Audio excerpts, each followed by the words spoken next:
Vamos a comenzar con la siguiente entrega de la serie Hombres de la Biblia. Y bueno, como ya está siendo costumbre, ¿verdad? Vamos a ir dando algunas pistas y vamos a ir identificando. Es muy sencillo, es muy fácil, ya cuando ustedes ven el título ahí, Hanukkah y Hombres de la Biblia, pues ya rápidamente como que nos va a empezar a dar una idea, ¿no? Pero vamos a recordar también un amplio margen de historia, porque cuando hablamos de Hanukkah, número uno, que fue un evento histórico, que estaba profetizado, este momento histórico del pueblo de Israel, que estaba profetizado en el libro de Daniel, nada más y nada menos. Eh, lo que hemos hecho en los últimos años es irnos a lo que fue, lo que significa y lo que nos enseña. Porque otra vez, de ninguna manera, el hecho de que aparezca Hanukkah ahí no significa que lo celebremos, que digamos que es una santa convocación, nada de eso. Ya hemos hablado que simplemente es un momento histórico, pero que los hombres de la Biblia que vamos a mencionar en esta ocasión están relacionados a la conducta de esa época, aunque hubo otras épocas donde hubo este mismo celo y observancia, y nos van a enseñar mucho realmente. Ajá. Vamos a recuperar la importancia de este evento profético, pero sobre todo el carácter de los creyentes en tiempos difíciles y sobre todo en tiempos extremadamente difíciles. Uh-huh.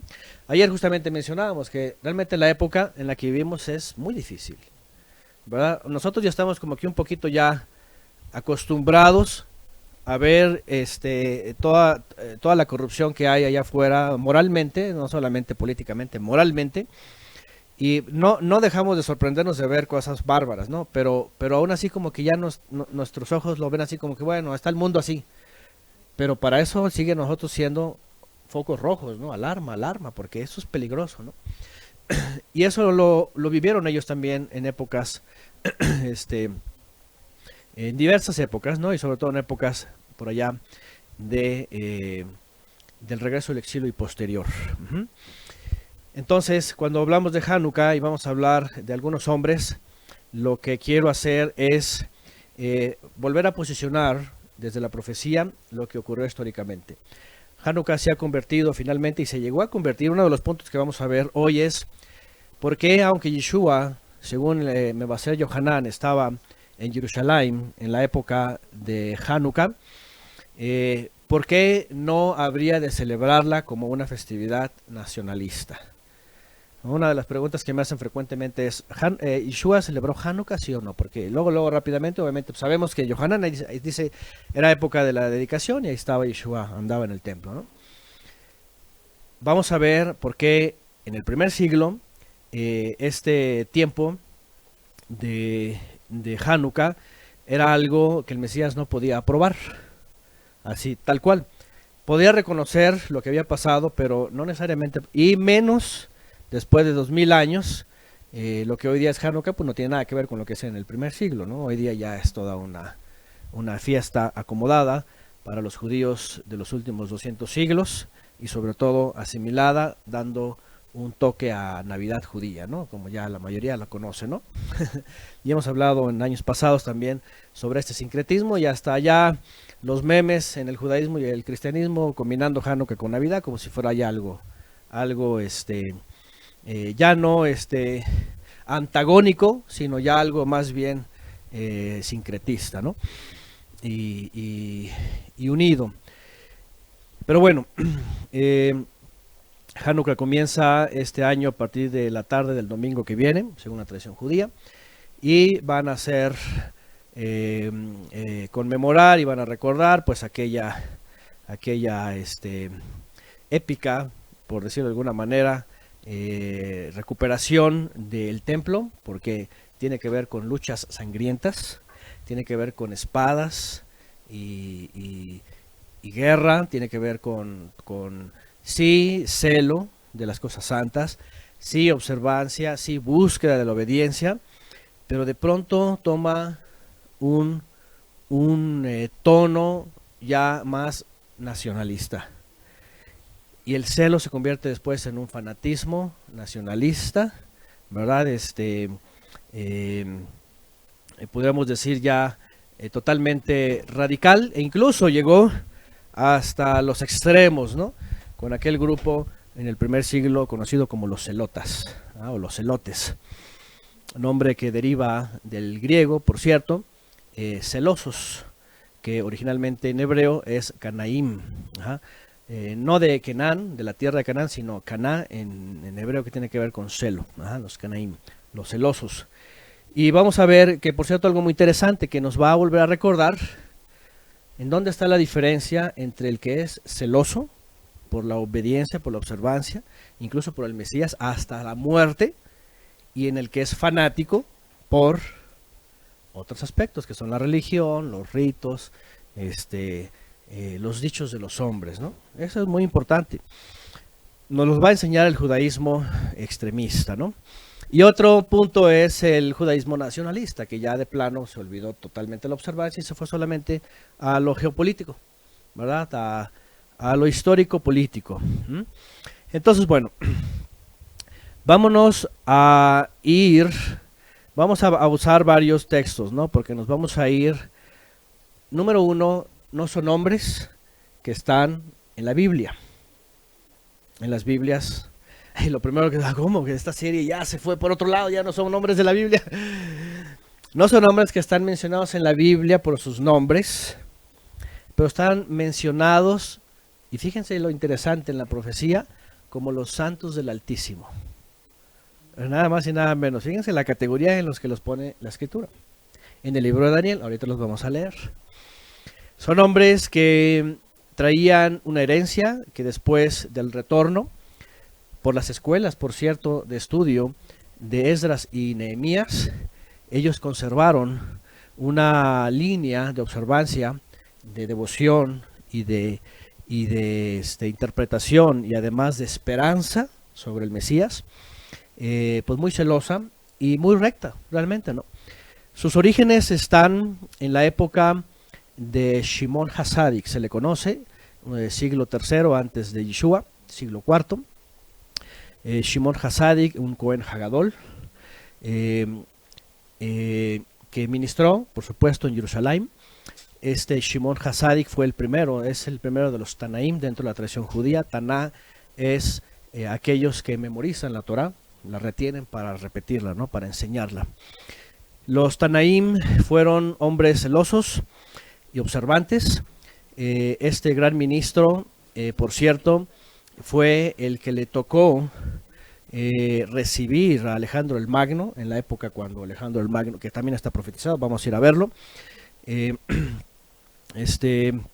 lo recibe cuando Jerusalén está en esta transición, ¿verdad? Todo Judea del imperio medo-persa y los griegos, y Alejandro el Magno pues va conquistando terrenos, lo vamos a ver ahorita, impresionante su vida, y llega a Jerusalén y Shimon HaTzadik lo recibe, y este hombre era muy astuto, era sabio y era muy astuto, porque lo primero que le pidió Alejandro el Magno fue poner una imagen de él mismo en el templo, así como lo hacía en todos los lugares donde conquistaba. Y Shimon HaTzadik dice que le dijo que eso no era posible hacer, pero que lo podía congratular poniéndole a todos los hijos de los ministros que nacieran en aquella época el nombre de Alejandro. Y es por eso que por primera vez en el pueblo judío el nombre Alejandro empezó a ser parte de ellos, ¿no? Y de ahí vienen varios como Alejandro Hircanos y muchos otros, ¿no? Bueno, y hasta la fecha, ¿no? Entonces, interesante porque él estableció de hecho las primeras yeshivot. Los fariseos creen que después de Esdras y Nehemías, él organizó, de hecho lo organizó lo que se conoce como el Sanedrín, el primer Sanedrín, los hombres de la gran asamblea, que fue de 71 y 120, el gran Sanedrín, y estableció las primeras yeshivot. Estoy dando un poquito de contexto, no sé si todos lo recuerdan, lo hemos estudiado antes. Y Shimon HaTzadik pues establece, a partir de su testimonio y a partir de lo que veía en él, pues una escuela de pensamiento y de interpretación, pues muy celosa, muy observante, muy piadosa. De hecho, en el Pirkei Avot, en la tradición judía, se menciona que Shimon HaTzadik enseña que los principios fundamentales, pues, de todo israelita, pues, era la observancia de la Torá, el servicio divino y las acciones buenas. Eso caracterizó a algún grupo de judíos y levitas. Acuérdense que cuando decimos judíos, había levitas ahí, había de otras tribus. Regularmente el judío dice, los judíos estábamos en la época de Abraham y no había judíos, ¿verdad? Eran Abraham y su descendencia. Pero establecieron a través de este ideal un grupo llamado los Hasidim, que eran los piadosos y observantes. De ahí es donde viene después, más adelante, otro grupo que se llama los Proshim o los Perushim, conocidos más modernamente como los fariseos, que eran separatistas. Básicamente su inicio fue de observancia y celo, pero después se cambió a ser radicales, ¿no? Entonces hay una línea ahí que en todo eso vamos a encontrarnos con unos hombres después de Shimon HaTzadik, un siglo y pico más, porque ustedes recordarán que cuando viene Alejandro el Magno, conquista y está mencionado en Daniel. Ahorita vamos a irnos al libro de Daniel, porque es muy importante el contexto y la historia, qué es lo que está pasando con todos ellos. Pero Alejandro el Magno muere prematuramente. Sabemos eso, que muere muy joven.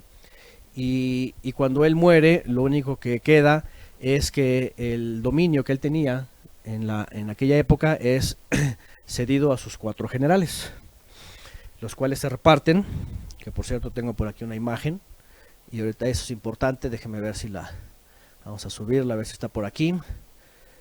Ahí está, ahí va a aparecer. Y aquí están los 4 generales. Casandro básicamente se quedó en la región de los Javanim, que eran los griegos.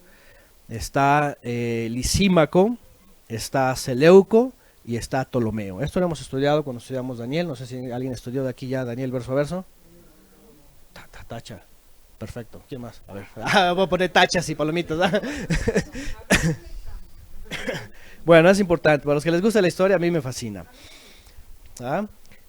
Ptolomeo y Seleuco entraron en conflictos. De hecho, Ptolomeo ahí aparece en toda la región que es parte del cercano oriente.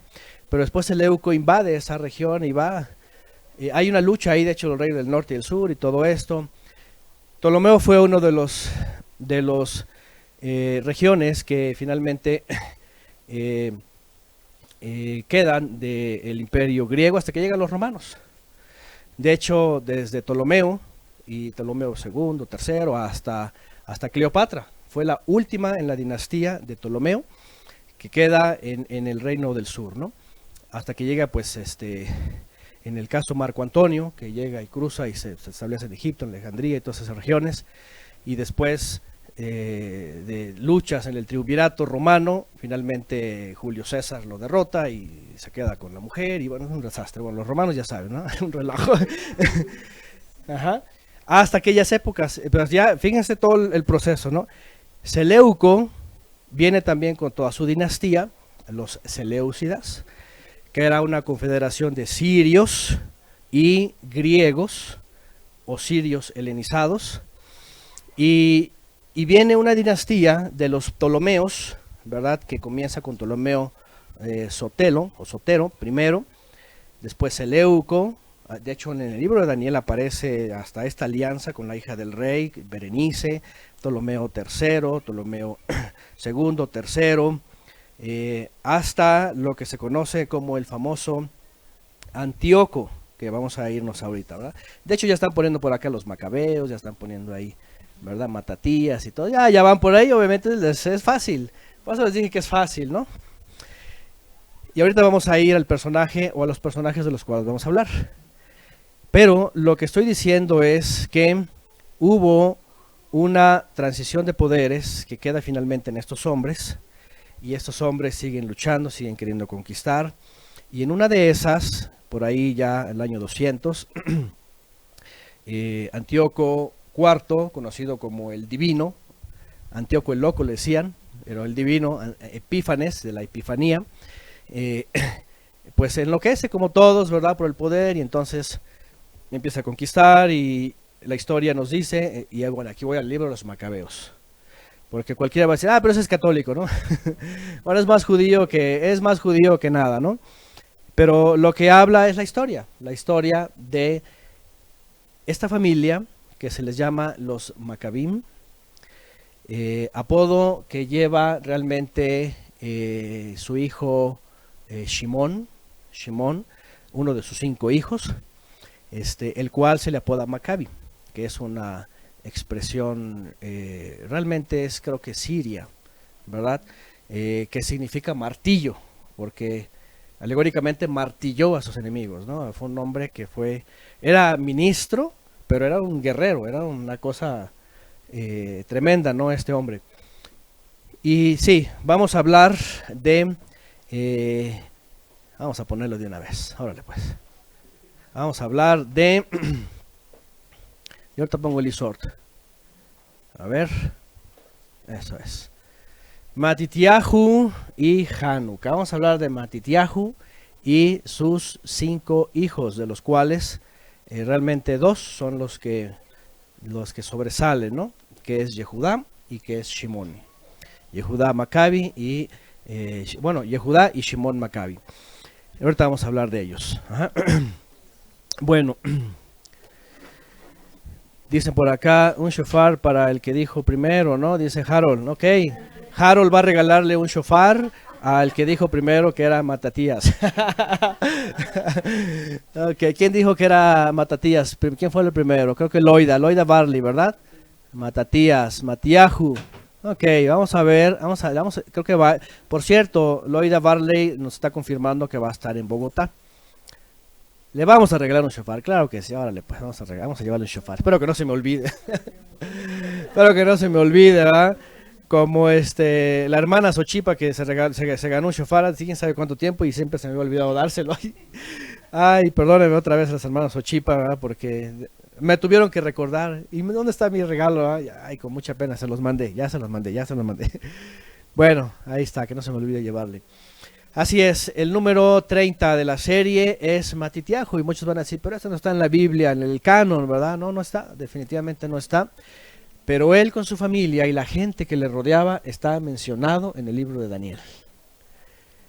Qué privilegio poder ser proféticamente visto años antes en la profecía y ser parte de. Y esto no está tan lejos de nosotros. Nosotros estamos mencionados en la Biblia como o apóstatas o perseverantes. ¿Dónde quieren estar? ¿Dónde quieren estar? Perseverantes, en los fieles del Altísimo, en los santos del Altísimo, o en apóstatas, una de dos, o peor, en los tibios.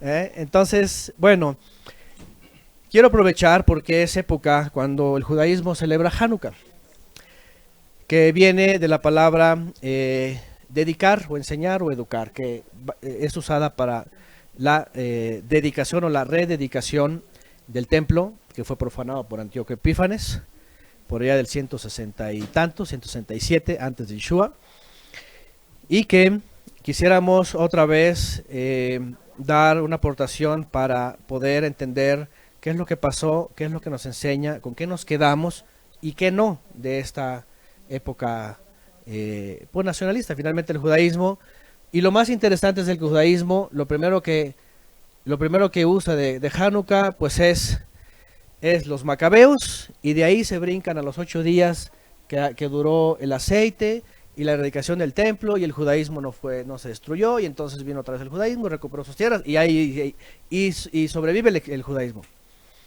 Pero tristemente no se habla regularmente de la historia que está posterior, tanto a Matitiahu como a Yehudá y sobre todo Shimón Maccabi, que posteriormente, cuando vienen sus nietos, sobre todo el nieto, Yohanan Hirkanos, por ejemplo, que lo vamos a ver más adelante, y viene una etapa muy difícil, todo el trabajo que hizo Matitiahu con sus hijos se empieza a transformar en lo que después vino a ser el judaísmo nacionalista, recalcitrante, que finalmente no reconoció a Yeshua como el Mesías. Qué interesante, después del celo y la observancia y lo temerosos que podrían ser, desde Esdras y pasando por Shimon Hasadik hasta llegar a Shimon Maccabi, pues no hubo los frutos que a lo mejor los de su época querían. Porque hubo algo muy interesante que vamos a hablar más adelante. Aquí tengo unos apuntes, sobre todo para hablar en general de la historia, ¿no? Matitiahu o Matiyah ben Yohanan fue un gran ministro de la época del 160, muere en el 166 aproximadamente.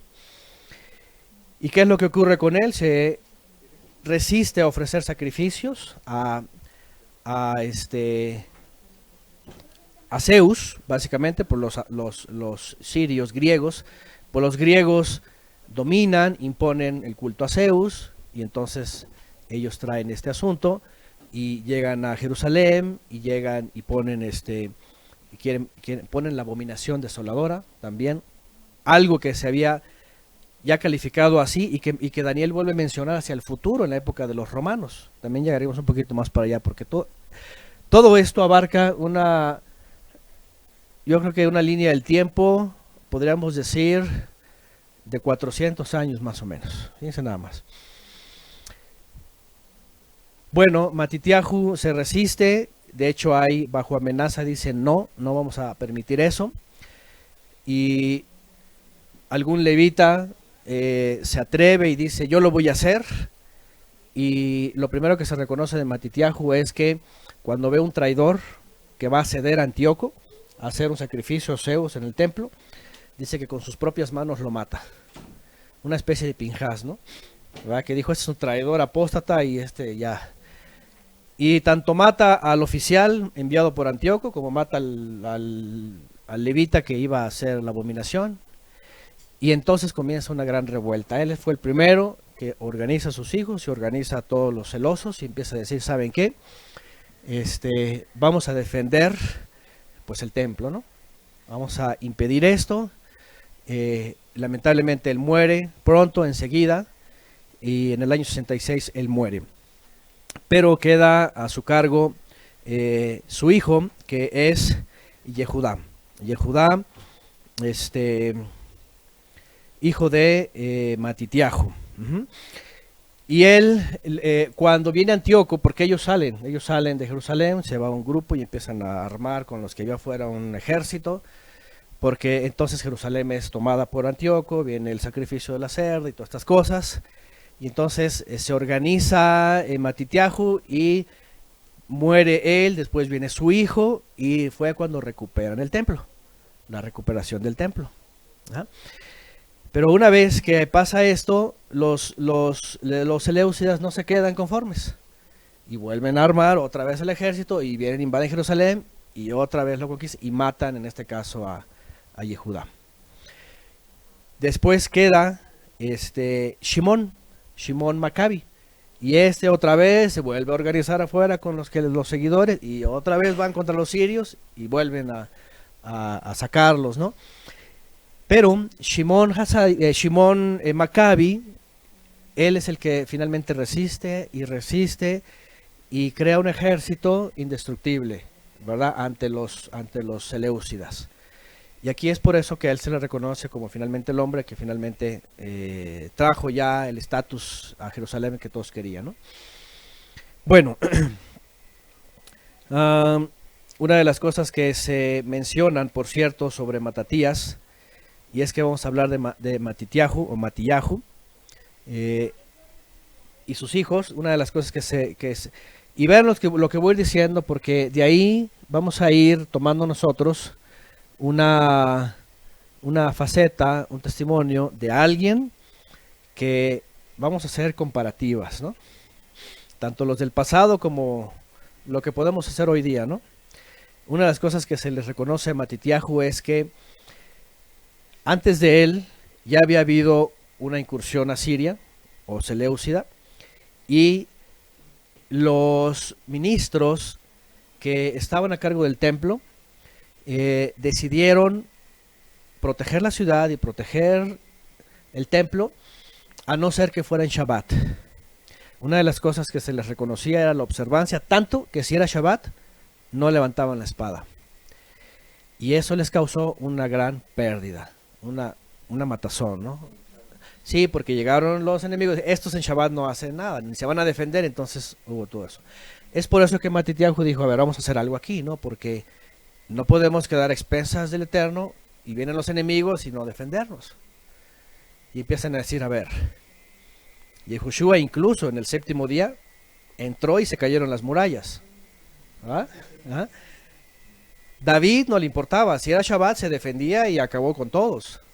Y empieza a remover, oye, en la antigüedad el Shabbat era importante, pero había algo más importante que era preservar la vida y la fe y la observancia, ¿no? Y defender lo que el Eterno nos ha dado. Entonces, eso le reconoce Matitiahu. Matitiahu dijo, no vamos a tomar la misma postura, vamos a agarrar las armas y si es Shabbat, ni modo, vamos a defender a como dé lugar. Y es justamente como hace resistencia a los Seleucidas, ¿no? Número 1, y lo hemos estudiado antes, el Shabbat en el judaísmo está dividido. Hay unos que dicen, en Shabbat, ni una pastilla levantes si te sientes mal. Si es el destino morirte, te vas a morir. Así es una de las escuelas en el primer siglo, ¿no?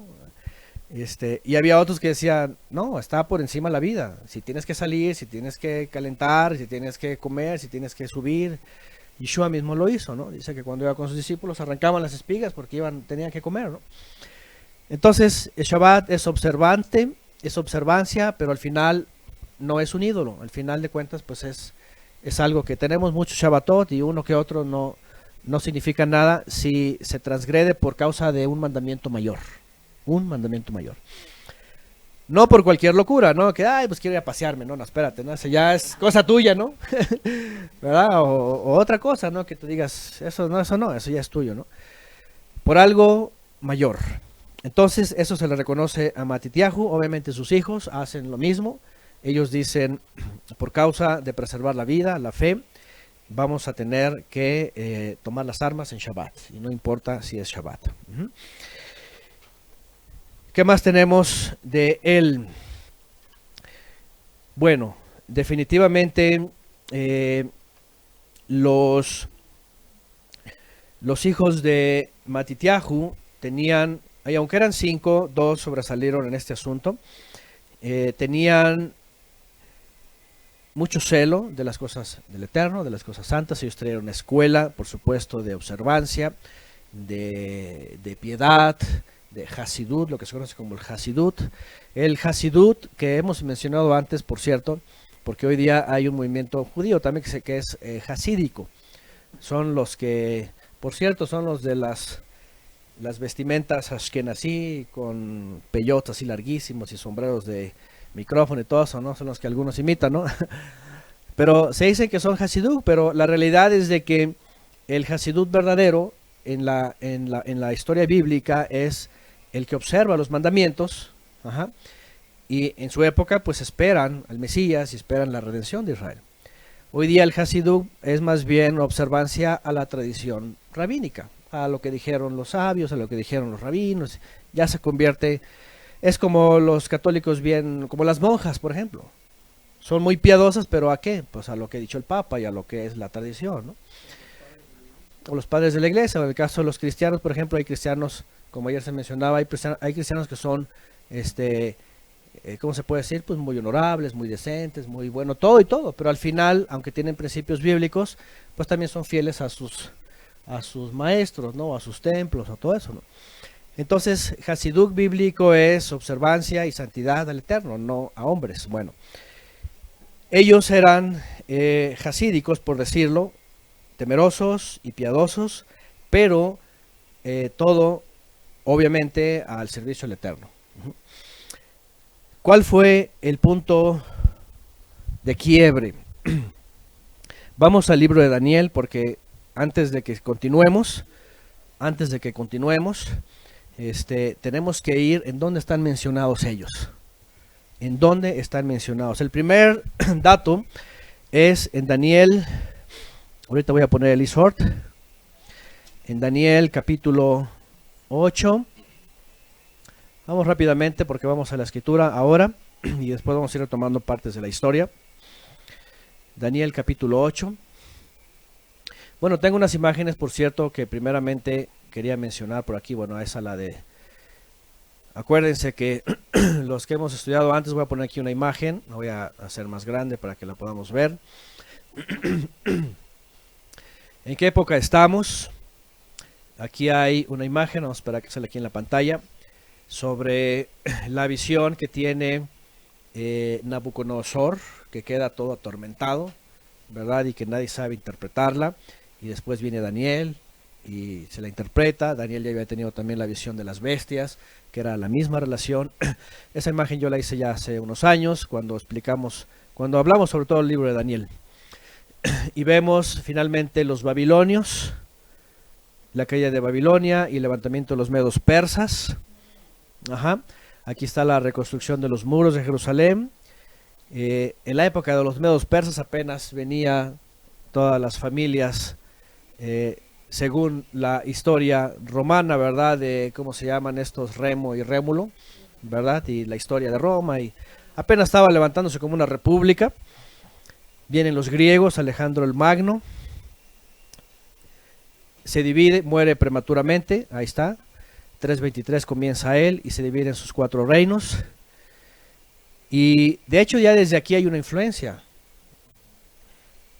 Alejandro el Magno, con todo y que por cierto, cuando Alejandro el Magno llega con Shimon Hasadik a Jerusalén y aquel le quiere imponer una estatua y él dice, te vamos a conceder que todos los hijos de los ministros en ese año se llamen Alejandro. Lo más interesante es de que viene el Shimon Hasadik con la profecía de Daniel, que había sido dada 200 y tantos años antes de Alejandro, y le muestra el rollo de Daniel y le dice, mira, aquí estás tú, este eres tú.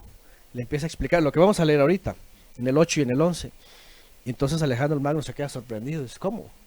¿Ustedes quiénes son o qué, verdad? Entonces él cambia su postura, ¿no? Por eso se reconoce a Shimon Hasadik como un hombre astuto y un hombre sabio, ¿no? Que sabía manejar las situaciones. Pero bueno, finalmente Alejandro el Magno muere y deja a sus generales, y aquí está hasta el 146. Hasta el 146 es de que también los Seleucidas están teniendo influencia en la región de lo que fue Israel.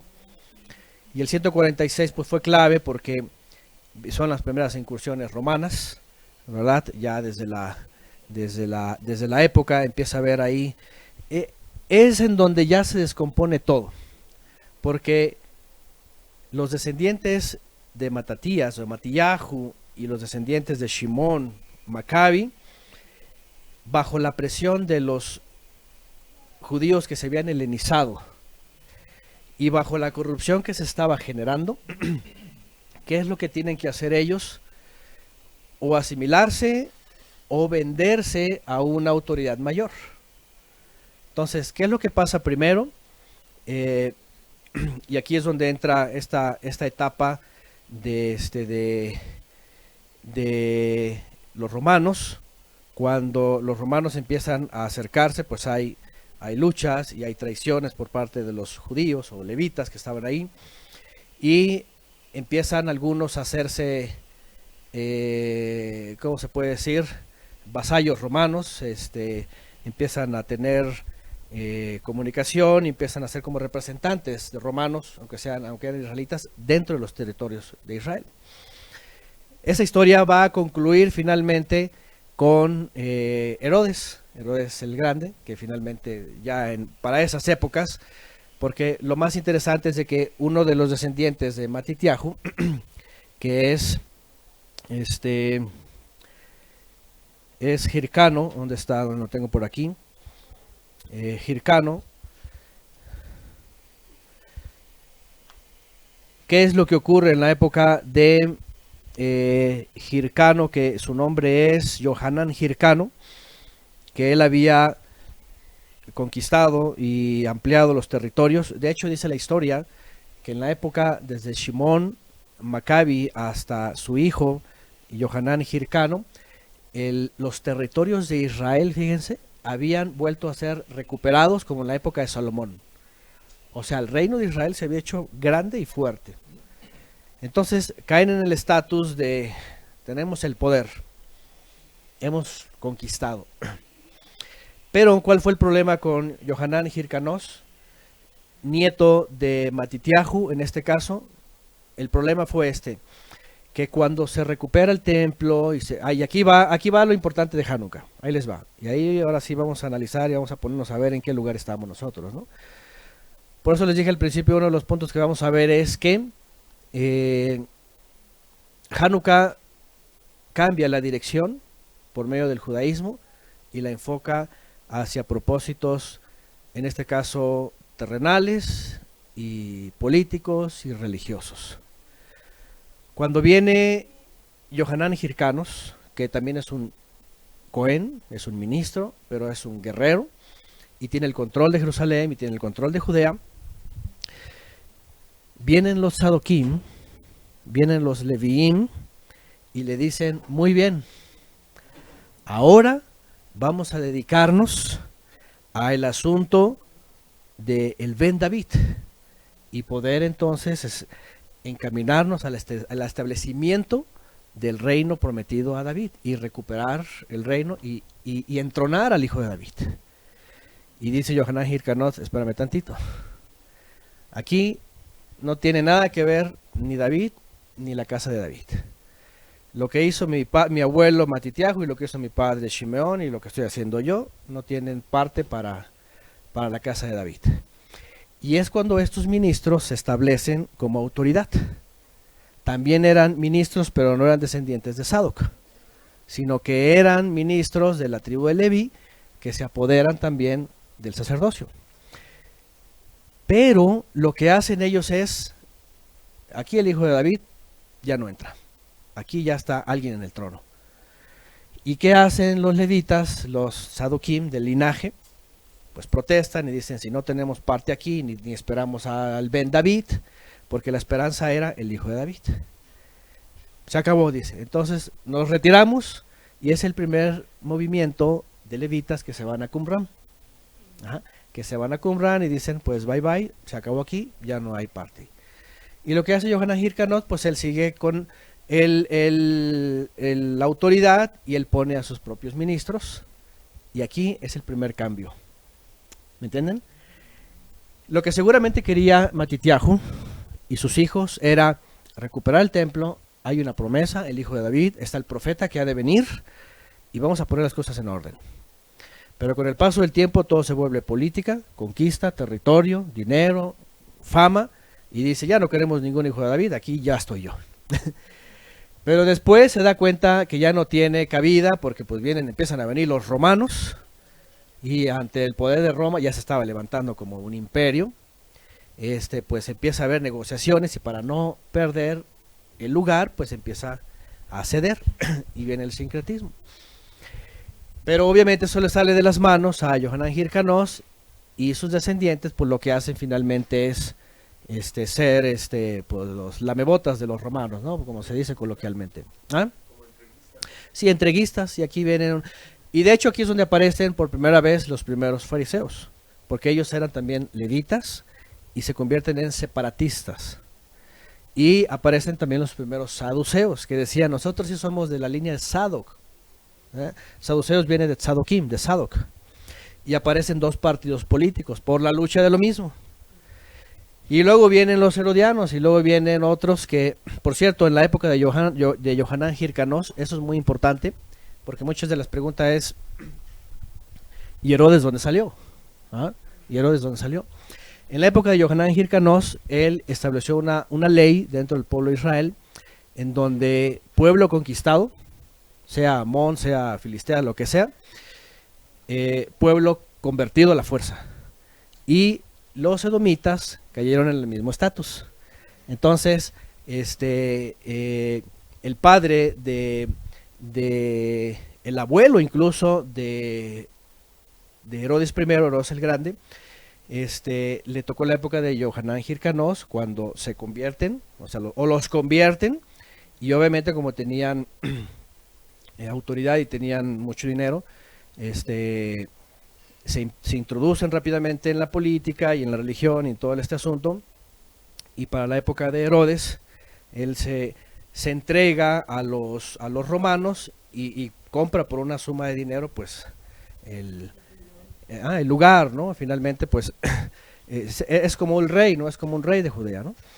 Aunque bajo los procuradores, por supuesto, romanos, ¿no? Como en la época de Yeshua, pues estaba un hijo de él, Herodes, bueno, porque Herodes el Grande había muerto enseguida de la matanza de los niños, y luego queda su hijo y después su nieto, pero en la época, por ejemplo, de Herodes estaba como procurador romano el famoso Poncio Pilato. Ajá. Entonces, al final era conversos bajo la autoridad romana, los procuradores, y además bajo sus séquitos, pues sobre todo de cobradores de impuestos, ¿no? Que era la forma en la que se enriquecieron y fueron poderosos, ¿no? Fíjense las consecuencias. ¿Se dan cuenta? Por eso Hanukkah es muy importante. Por eso les digo, cuando viene la época de Yeshua, aunque él estaba en Jerusalén y era época de Hanukkah, la pregunta es, ¿celebraba Yeshua eso? No, la verdad es de que no. Porque de entrada no como se celebra hoy en día, pero lo que se celebraba en aquella época era más nacionalista en pro finalmente de lo que había establecido Yohanan Hirkanos. Y no tanto el celo que tenía su abuelo y su padre de esperar al Ben David. Tanto que cuando viene el Ben David le dicen, no, tú no eres. Porque querían ¿qué? A una figura poderosa. Estamos esperando a alguien como Alejandro el Magno, un conquistador, ¿verdad? Con su ejército. Querían que llegara alguien que finalmente los libertara de Roma. Porque aunque estaban bajo el poder de Roma, tenían así como que esa... Y en esa época justamente hay diversidad de pensamientos judíos, ¿no? Por ejemplo, están los celotes, ¿no? Los celosos que vienen de Canaim.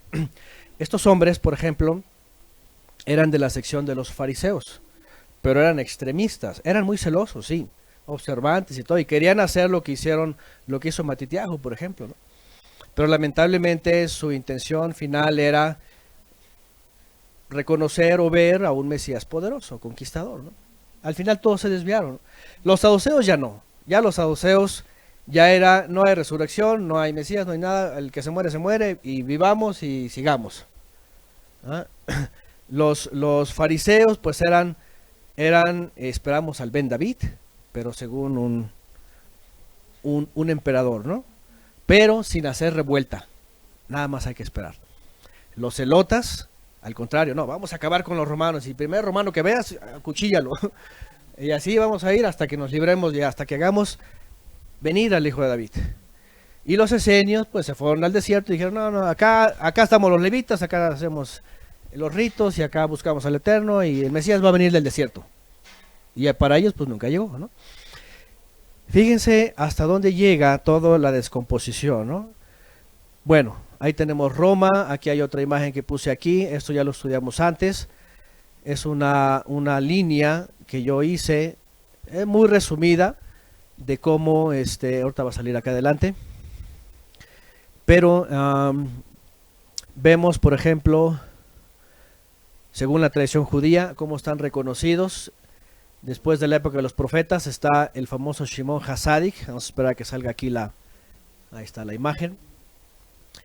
La línea de autoridad que ellos, fíjense, la línea de autoridad que ellos aceptan es esta: Moshe, Yehoshua, los ancianos, la gran asamblea, los profetas y Shimon HaTzadik. Pero después de Shimon HaTzadik, en vez de que se vayan, por ejemplo, a Menahem el Esenio, que era un hombre destacado, un ministro celoso, ponen a Yohanan Hirkanos. Y después de Yohanan Hirkanos, ponen a sus maestros fariseos, Hillel y Shammai. Y decían, ellos nos van a llevar a la línea y al entendimiento y la comprensión de el Melech HaMashiach, del Ben David. Pero ellos ya estaban resueltos en que sí, el Mesías iba a venir, que ya se acercaba el tiempo, que ya lo había dicho Daniel, que todo esto, pero al final la idea que traían ellos de Yohanan Hirkanos era, tiene que ser un rey poderoso, que venga con su ejército, que aparezca y que destruya Roma, que la someta y entonces que establezca el reino en Israel. Hillel y Shammai finalmente se enseñaron. Por eso cuando viene Yeshua y empieza a enseñar sobre el reino de los cielos, sobre lo que el Padre quiere, el profeta al cual oír es él, pues todos dicen, no, no se parece, ¿no? A ver esto, a ver lo otro, lo empiezan a probar y finalmente buscan la forma, porque una de las cosas que temían los fariseos, que no eran como los celotas, es de que si ven a este hombre que anda ahí de revoltoso y anda diciendo que es el rey y sus allegados dicen que ya llegó el reino, pues Roma va a venir y nos va a poner en paz, ¿no? Va a decir, a ver, se calma porque no hay más rey que César. Y es por eso que entre los fariseos, los perushim, bajo la orden de los sadokim, del ministro de aquella época, es que llevan a Yeshua a la corte y finalmente deciden lo que deciden ellos. Y ya conocemos la historia, ¿no? Pero bueno, esa es un poquito la línea de lo que pasaba en aquella época. Y esto es algo que ya hemos visto antes. Bueno, aquí pongo otra imagen, pero está muy chiquita. Ah, perdón. Por ejemplo, le quería preguntar, ellos comienzan a hacer toda esa investigación o indagar en base a la profecía de Daniel. No, ahí voy ahorita a retomar con Daniel. Con Daniel sabían que estaba el tiempo determinado. Con Daniel sabían que iba a venir un Mesías príncipe. Sabían que iba a morir incluso. Vamos a ver, vamos a esperar. Sí me salió aquí hay un problema de conexión. Vamos a esperar poquito. Bueno, vamos a continuar la grabación también. Ok. ¿En qué estaba? Con tanta información. Ah, de Daniel, ¿verdad? Y todo eso. Sí. Entonces había evidentemente para el pueblo de Israel una esperanza. Por eso en la época de Esdras, de hecho Esdras fue un hombre muy duro y muy insistente en decir, ¿saben qué? Él fue el que sentó las bases para las yeshivot. ¿Se acuerdan que cuando regresan del exilio, él se pone a enseñarles y dice que él leía y otros traducían, ¿verdad? Para que todos los que venían de Babilonia escucharan. ¿Y qué es lo que hace él? Él es el que pone las bases también de lo que se conoció después, el sistema de las parashot, el estudio de la Torah anual. Antes era cada año. Hoy día creo que, no, antes era cada 5 años, le daban la vuelta, si no mal lo recuerdo, a toda la Torah. 5 o 3, no me acuerdo, ahí el dato. Pero establecen las bases para el estudio de la Torah, para todos los que venían del exilio y todos los israelitas, y comienzan las yeshivot, empiezan a haber maestros de la Torah en todas las ciudades. Cuando en la época de Yeshua, ¿se acuerdan en el libro de los Hechos? Dice que hay maestros en cada ciudad, dice, se ha puesto en cada ciudad maestros de la Torah, ¿no? Pero la idea obviamente era conocer la profecía, saber el tiempo del Mesías y que cuando llegara lo pudieran reconocer y conocer la restauración de Israel. Pero lo malo fue en los descendientes de Matillahu, en este caso Yohanan Hircanos, que le dio otro giro y entonces establecieron como base indiscutible un Mesías guerrero, un Mesías poderoso. ¿Eh? Y aquí es lo que vamos a ver. Por eso el punto importante, porque lo que quiero decir cuando hablamos de este hombre, de estos hombres en Hanukkah, y esperando que nos escuchen otros más que están bajo la tutela del judaísmo, es de que el judaísmo hasta el día de hoy sigue esperando al Mesías poderoso, rey y conquistador. Ya es demasiado tiempo, ¿no? Es lógico pensar eso. ¿Cómo es posible que todavía a estas fechas estén esperando su Mesías después de tantos años? Incluso la iglesia cristiana espera que regrese y reine. ¿Va? También la iglesia cristiana espera que regrese y reine, porque dicen es que todavía no se ha establecido como rey, como dice literalmente. En el reinado milenial dicen, por ejemplo, ¿no? Y toda la euforia judía y la fiesta y las luces y todo esto que hace hoy del judaísmo y al cual el cristianismo también se añade, aunque no celebra, muchos cristianos no celebran ni saben, nomás dicen, la Navidad judía. Pero en la teología, en la escatología, está implícito el regreso del hijo de David para reinar en la tierra, al reino milenial. Al final, esa es la otra Hanukkah, porque la Hanukkah principal, la rededicación principal es, esperamos a aquel que nos va a rededicar al Todopoderoso, por cuanto todos nos hemos desviado. Y necesitamos venir de regreso al Creador y consagrarnos a Él. Ya hemos tenido una clase antes que se llama Hanukkah y la rededicación de nuestras vidas, no sé quién la ha escuchado. Pero lo importante de la rededicación del santuario en aquella época era volver al Creador y esperar entonces a que venga el Ben David, o el hijo de David, haciendo alusión al que se parece a David, que va a ser rey, pero que se va a poner el efod como lo hizo David, y que va a ministrar y que nos va a hacer reyes y ministros para Elohim, lo que dice Apocalipsis. Entonces, la otra Hanukkah es la de los judíos, fariseos, y en parte saduceos, y en parte celotas, que hoy día básicamente son los sionistas, que no les importa más que la tierra y conquistar y matar a la gente como sea, porque ellos ahí así mismo se califican, ¿no? Como de hecho en el Talmud pues está escrito, aquellos que ya no son celosos sino terroristas básicamente, ¿verdad? Abogan por la destrucción de todos los enemigos. Y cuando habla de todos los enemigos es todo el que no sea judío muere. Entonces, bueno, todas estas cosas. Vamos al libro de Daniel para recordar cómo están mencionados ellos, porque sí, otra vez, ¿dónde están en la Biblia? Están referenciados. Y vamos a ver su ejemplo, ¿no? Daniel capítulo 8, déjenme ponerlo aquí en el eSword, porque ya lo iba a poner aquí en el eSword. ¿Sí lo puse o no lo puse? Sí.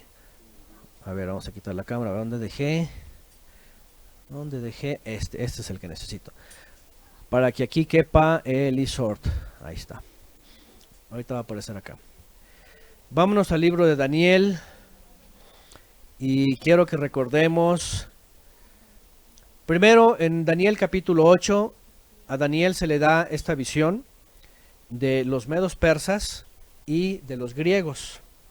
Los que han estudiado con nosotros el libro de Daniel van a recordar fácilmente que esto se refiere. El carnero, dice que vio un carnero. Para no leerlo todo rápidamente, vio un carnero que estaba en pie, básicamente pastando. Y aparece después un macho cabrillo, dice que viene con tal velocidad que ni siquiera, ¿verdad?, pisa, rápido. Y que embiste al carnero y lo hiere. Vean, aquí está en el verso 7. Y lo vi que llegó junto al carnero y se levantó contra él y lo hirió y le quebró sus 2 cuernos. El carnero son los medos persas, los 2 cuernos son uno para los medos y otro para los persas. Uno que era más grande era Ciro. Bueno, los dos, Ciro y Darío, compartiéndose el reino. Y dice, el carnero no tenía fuerzas para pararse delante de él, lo derribó, por tanto en tierra lo pisoteó y no hubo quien librase al carnero de su poder. Viene la presencia de los griegos. 8. El macho cabrío se engrandeció sobremanera, pero estando en su mayor fuerza, aquel gran cuerno fue quebrado y en su lugar salieron otros 4 cuernos, notables hacia los 4 vientos del cielo. Voy a volver a poner la imagen. Alejandro, que era el cuerno grande que derribó a los medos persas, se rompe, muere, y los 4 cuernos son sus 4 generales que se reparten su reino. ¿Okay? Ahí está otra vez la imagen, ahorita va a salir acá rápidamente. Ahí la puse rápido para que la vean. Pues finalmente no los puso él, simplemente se establecieron, porque pues, él murió y lo único que quedó es se repartieron. Ajá. Bueno, verso 9. Y ahí va, escuchen esto. Verso 9, ahorita que se quita la imagen. Y uno de ellos salió un cuerno pequeño que creció mucho al sur y al oriente y hacia la tierra esplendorosa. Este es Seleuco, hacia el oriente y hacia el sur y hasta la tierra esplendorosa. Que la tierra esplendorosa, por supuesto, es la tierra de Israel, ¿no? La Judea o en el caso de Jerusalén. 10. Se engrandeció hasta el ejército del cielo y parte del ejército de las estrellas se echó por tierra y las pisoteó. Fíjense las definiciones que pone aquí. Se engrandeció hasta el ejército del cielo, es decir, hasta la autoridad celestial que el Eterno había puesto aquí en la tierra, que eran los ministros y los príncipes y el consejo de los 70 ancianos. Y parte del ejército de las estrellas se echó por tierra y las pisoteó. Sabemos que Antíoco causó eso, causó muerte a ministros, los desterró de su tierra, los sustituyó por todo esto, ¿no? 11. Aún se engrandeció contra el príncipe de los ejércitos, el gran ministro, y por él fue quitado el continuo sacrificio y el lugar de su santuario fue echado por tierra. Esto fue en épocas de cuando después de Shimon Hasadik viene un tal Onías primero, que es el que apostata. De hecho, más adelante en el capítulo 11 vamos a ver que se hablan los violadores del pacto. Aquí hay dos, los violadores del pacto y están los santos del Altísimo. ¿Ah? Ahorita nos vamos a ir al 11. 12, y a causa de la prevaricación, porque dice que quita el continuo sacrificio, o sea, detiene todo el servicio en el templo, sacrifica cerdos a Zeus, se acaba todo lo que es de la Torá y entonces establece su propio culto a Zeus, Antíoco. A causa de la prevaricación le fue entregado el ejército junto con el continuo sacrificio y echó por tierra la verdad e hizo cuanto quiso y prosperó. Esto fue Antíoco. Entonces oí a un santo que hablaba y otro de los santos preguntó a aquel que hablaba: ¿hasta cuándo durará la visión del continuo sacrificio y la prevaricación asoladora, entregando al santuario el ejército para ser pisoteados?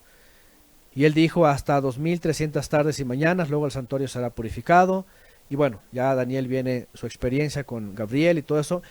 Quien quiera detalles de eso, está Daniel verso a verso, ahí hablamos a detalle de cómo se fue contado, por cierto, la incursión de Antíoco y hasta que recuperaron el templo, son exactamente esos días. Ajá. Ahora vámonos. Y vean lo que dice aquí. De hecho, esto no se queda así como que, wow, ¿y esto quién lo dijo? Aquí está la definición, de hecho está la interpretación. Dice que le enseña lo que ha de venir. Dice: en cuanto al carnero que viste que tenía 2 cuernos, esos son Media y Persia. Ahí está. El macho cabrillo es el rey de Grecia. Es Alejandro el Magno. En cuanto al carnero que fue quebrado, y aquí viene la explicación, realmente no hay así como que, y esto que ahí está escrito, y la historia también lo confirma, ¿no? Bueno,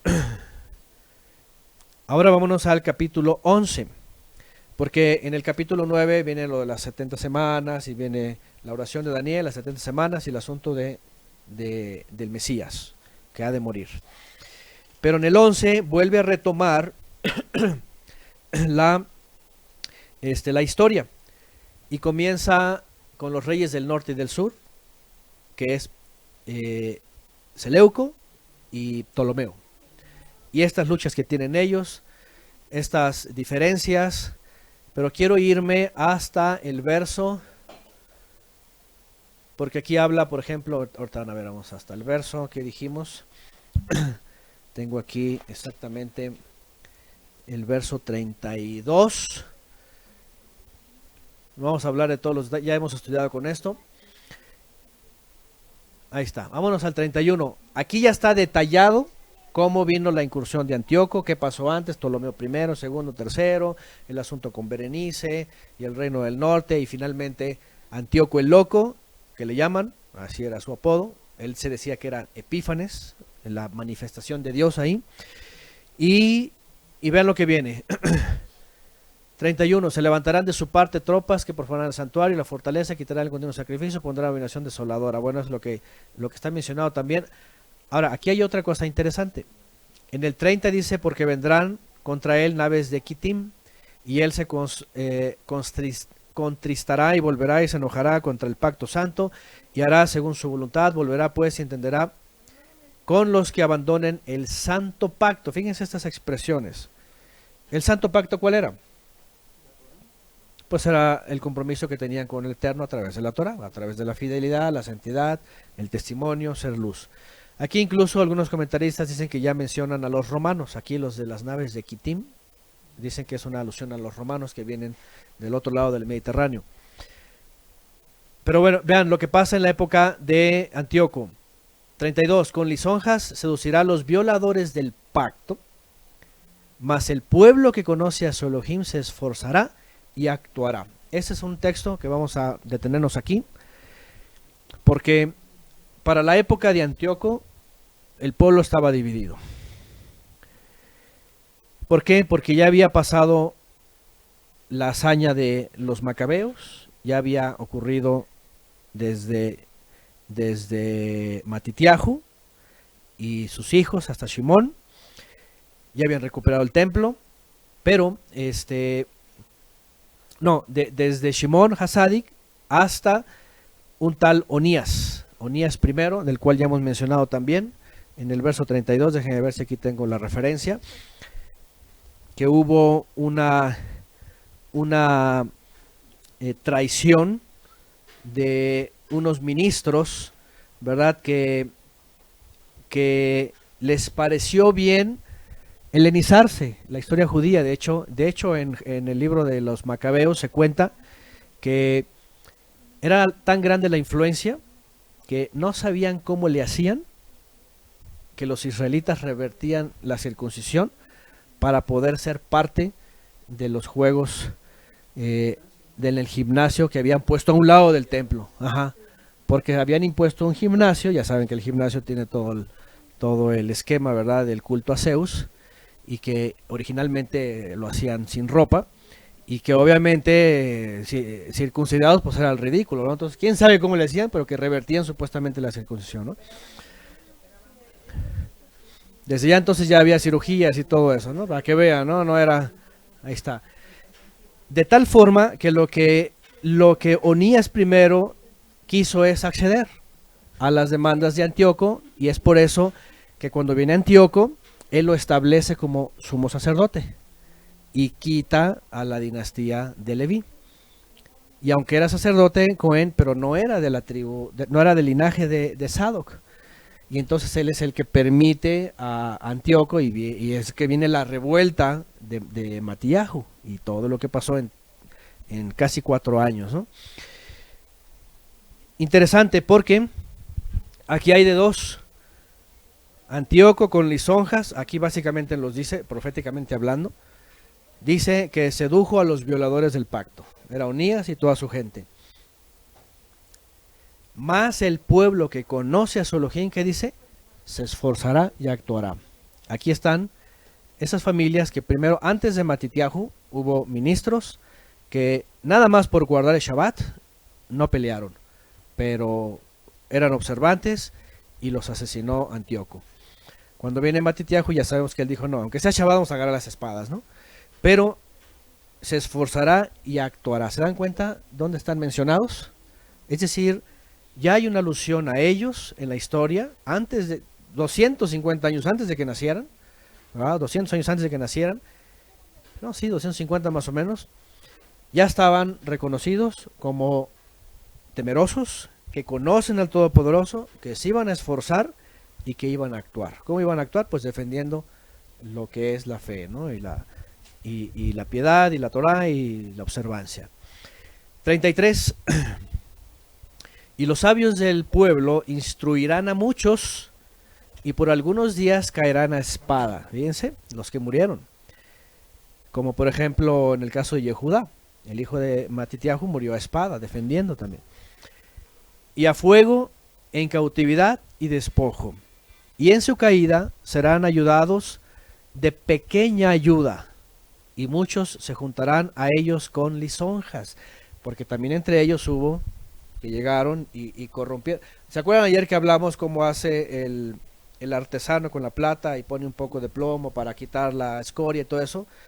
Pues resultó que entraron otros poquitos contaminantes y al final contaminaron todo, y por eso después de Yohanan Hircano se descompuso otra vez todo, se volvió a leudar la masa. Por eso ya les dije, mañana vamos a hablar de algo importante. Y al final nos vamos a parar nosotros en un solo lugar. O nos dejamos contaminar y contaminamos a todos los demás, o nos esforzamos y actuamos. No estoy diciendo que agarren las espadas y vayan a matar a todos los sacerdotes, ¿verdad? Paganos. Pero simplemente defender a capa y espada lo que sabemos que el Eterno nos ha dado, ¿no? Número 1, al Mesías que nos ha enviado. No hay más Mesías. Ni es fariseo, ni es Vaticano, ni es cosas extrañas. Es el Mesías enviado por el Todopoderoso. Bueno, el pueblo que conoce a su Elohim se esforzará y actuará. 33. Y los sabios del pueblo instruirán a muchos, y por algunos días caerán a espada. Bueno, ya lo leí. Pequeña ayuda. También algunos de los sabios caerán para ser depurados y limpiados y emblanquecidos. cuando en algún momento crean que están haciendo bien y pasemos por pruebas difíciles, no crean que son castigos. A veces es depuración y limpieza. Y aquí lo dice, algunos de los sabios van a caer, pero para ser depurados y limpiados, no para ser condenados y emblanquecidos. Y en aquella época la realidad es de que era tan hostil el momento en que los que estaban así como que a punto de entrar a la tibieza, tenían que ser probados para mostrar su realeza, ¿no? De lo que estaban hechos. Sí o no, hoy día vivimos lo mismo. O en el mundo te ven que, mira, este es más para acá, vente, vamos a la fiesta, vamos a la Navidad y todo. ¿No? O te dicen, este es medio radical, ¿no? Y si te dicen fanático, qué bueno, ahí vas bien. Que no es fanatismo, sabemos que es observancia y sale por el Eterno. Bueno, algunos pasarán por esta pureza. Hasta el tiempo determinado, porque aún hay para esto, hay plazo, dice. 36, y el rey hará su voluntad y se ensoberbecerá y se engrandecerá sobre todo Dios, y contra el Todopoderoso de todos los dioses hará maravillas, y prosperará hasta que sea consumida la ira, porque lo determinado se cumplirá. Del Elohim de sus padres no hará caso, ni del amor de las mujeres, ni respetará a Dios alguno, porque sobre todo se engrandecerá. Mas honrará en su lugar al Dios de las fortalezas, Dios que sus padres no conocieron, la honra con oro, lo honrará con oro y plata, con piedras preciosas y con cosas de gran precio, con un Dios ajeno, es el Dios Zeus. ¿A poco no está implícito en la cristiandad Zeus? ¿Ah? De ahí viene la composición Jesús y Deus y Dios y Jesús, Jesús. O sea, es una cosa que tú dices, a ver, espérame, ¿por qué terminó así el nombre? Y la realidad es de que hicieron un sincretismo, porque Deus viene de Teus y viene de Zeus. Ahí se le va a quitar, creo, ese nombre finalmente, ¿eh? Definitivamente, como las pinturas. Las pinturas así que se ven del Renacimiento, ¿no? Que viene de la época grecolatina, pues siempre lo ponen así como un Zeus, ¿no? O inclusive las estatuas estas que ponen según que es Moisés y así, pues igual son puras deidades, ¿no? Sí, y los griegos le llaman el dios de los dioses, ¿no? A Zeus, me parece, ¿no? Creo que es igual en Roma era Júpiter, finalmente es el mismo, ¿no? ¿Ah? El Pedro del Vaticano. Bueno, lo que está diciendo aquí al final, entonces, lo que vemos es una escena en la Biblia, en el libro de Daniel, nada más y nada más que el libro de Daniel. Dicho sea de paso, recordando lo que los judíos, por cierto, lo que los judíos no les conviene, y más cuando hablan de Hanukkah, nunca van a escuchar, yo creo que ningún shiur, nada del judaísmo, desde la sinagoga o desde el Talmud o algo. De veras, yo no me acuerdo haber leído nada parecido en la tradición judía, citando a Daniel respecto a los macabeos. De entrada, porque para los judíos Daniel no es un profeta que les convenga por el asunto del Mesías. Y en el Talmud está bajo maldición el que cuente las semanas de Daniel. Evidentemente no van a hacer alusión a Daniel, porque aquí habla de los macabeos, pero del verdadero propósito de los macabeos. Flavio Josefo, el historiador judío, los menciona como los hasmoneos, que es igual, nada más que él lo menciona así en sus libros, ¿no?, históricos.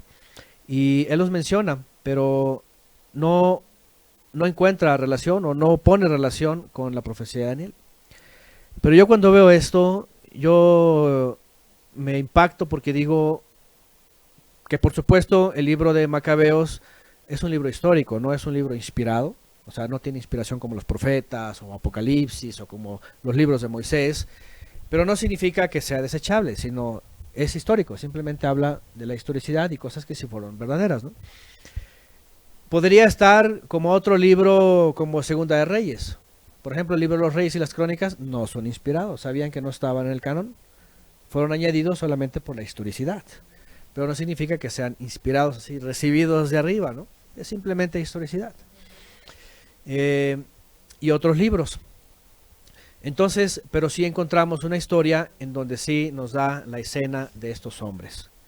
Estos hombres que básicamente dieron su vida por la fe que habían recibido, por la Torá, por la observancia, por la instrucción, por la santidad, por el Mesías que habría de venir. Todos ellos, de hecho, algunos historiadores, y yo he mencionado cuando hemos estudiado sobre Menahem el Esenio, que se le conoce como Menahem el Beit Din, que era ministro, y Ab Beit Din, Ab es padre o autoridad sobre el juzgado, o lo que se conoce como el Beit Din en hebreo es el Sanedrín, el juicio, el juzgado. Era una autoridad. Él finalmente, cuando ve toda esta corrupción y ve que ya todo estaba distorsionado y desfasado, claro, a lo mejor su error fue abandonar Jerusalén por completo y se va al desierto y se integra a los esenios. Lamentablemente hasta mismos ellos en el desierto también se descompusieron, porque se hicieron tan celosos y se hicieron tan radicales que se fueron al otro extremo, ¿no? Y la Torah dice: no te vayas ni a derecha ni a izquierda, ¿no? Por ejemplo, una de las cosas que ocurrían entre ellos era hacerse ritos, ¿verdad? Extras para purificarse. Y ya hemos hablado de ellos, como lavamientos, como que aunque estaban fuera del templo, hacían ritos del templo allá. Se hicieron, por ejemplo, veganos, ¿verdad? Porque ellos decían, mientras esté el templo profanado y todo se ofrezca sin santidad, como eran levitas, los levitas, ustedes saben que está ordenado que participaran de los sacrificios y eran parte de su alimento. No solamente carne, también granos y todo lo que llevaban. Entonces algunos esenios dijeron: pues como los sacrificios están profanados y no podemos llevar sacrificio, pues no podemos comer carne consagrada, así que ninguna carne vamos a comer. Y por eso se hicieron veganos, la mayoría. Estos nuevos neoesenios hoy día que andan algunos mesiánicos que porque no comían carne, o sea, por su rito y su idea de ellos. Y se hacen veganos hoy día de gratis, ¿va? Y sufren porque quieren, ¿no? Y además, ¿no? Pero sobre todo ellos, bueno, esto ya viene más de la tierra de la Gaia y todas estas cosas, ¿no? ¿Cómo se llama? Pampacha, ¿cómo le llaman? Pachamama. Pachanga, ¿verdad? De la mama. También los egipcios, por ejemplo, ¿no? Sí, porque no comían las reses, ¿no? Entonces, un dato importante en la historia es eso, que ellos decían: no vamos a comer carne porque nuestra carne es la de los sacrificios. Y si no es consagrada y si no hay carne aquí, nos hacemos vegetarianos, no importa. Incluso hubo rabinos que les decían: a ver, pero también en el templo se llevaban cereales y se llevaba pan, pues no comeremos tampoco pan. Pero también se llevaba agua. Pues a ver cómo le vamos a hacer, pero carne no. Y se hicieron veganos, ¿no? Adelante. A ver. No, pregunta.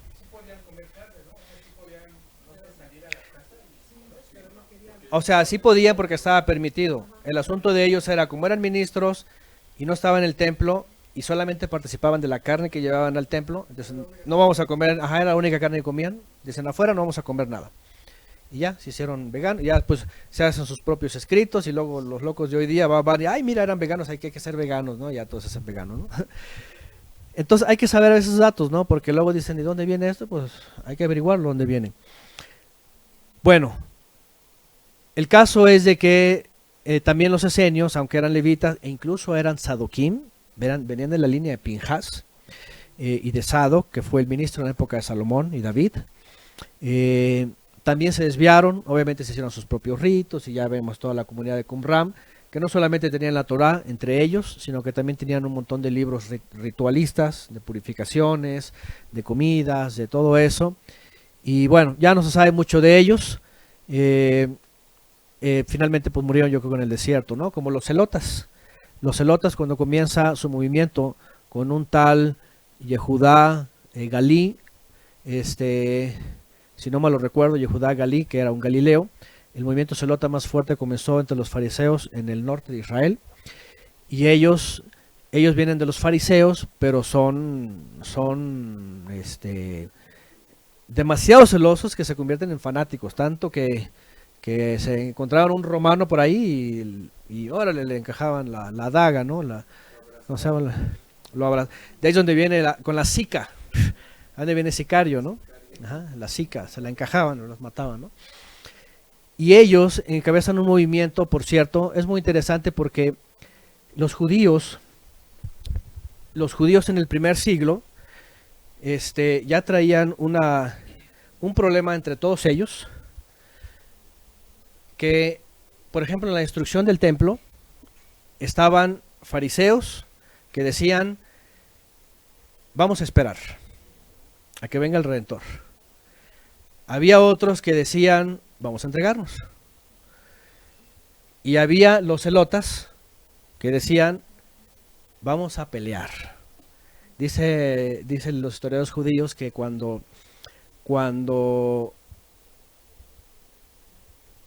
los celotas comienzan con Yehudá Galí, por ahí de los años 30, una primera revuelta, después una segunda revuelta y una tercera en el año 66.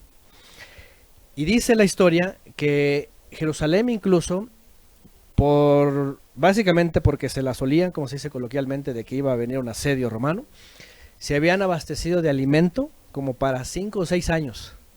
Fíjense. Y que entre los celotas decían, esto no se vale, porque van a confiarse en sus alimentos, van a tener seguridad en ellos, y dice que incendiaron los almacenes. Y que eso, interesantemente, fue lo que les redujo el tiempo de supervivencia, y por eso los romanos al segundo año llegaron y entraron, ¿no? Y pues ya estaban comiéndose a sus hijos, como dice la Torá.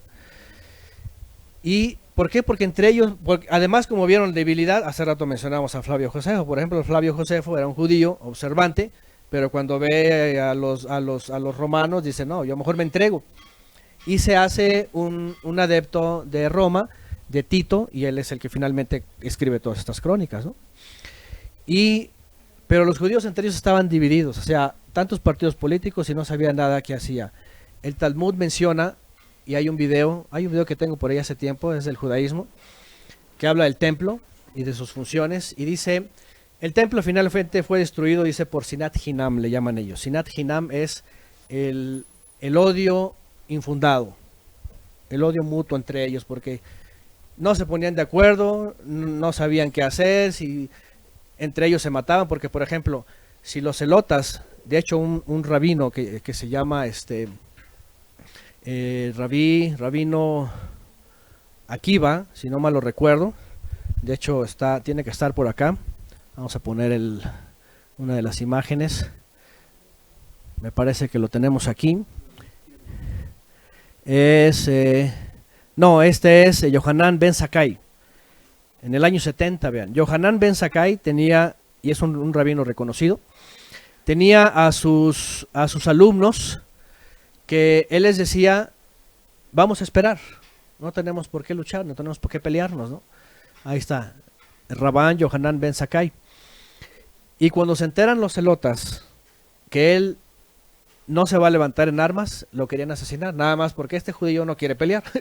Entonces imagínense, entre ellos se peleaban, ¿eh? Y él tiene que salir, dice que le ayudan a escapar, y él finalmente se va al norte, a Yavne, que por cierto, Yohanan Ben Zakkai es el que establece finalmente, y de la sección de los fariseos, dentro de la religión judía, como la imperante. Los saduceos en el año 70 casi son exterminados, porque estaban dentro de Jerusalén, eran los descendientes de Leví, y presumía ser del linaje de David, dice que era del linaje de David.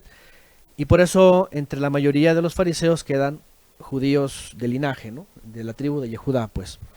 Entonces Yohanan Ben Zakkai, ¿qué es lo que hace? Que se establece en el norte y que le pide a Tito que le permita enseñar allá, y ahí es cuando comienza el primer consejo entre el judaísmo. Por cierto, ahí es donde añaden el libro de Ishtar, de Esther. Ahí añaden el libro de Esther, de Eclesiastés, de Cantares. Ahí componen lo que es el nuevo canon.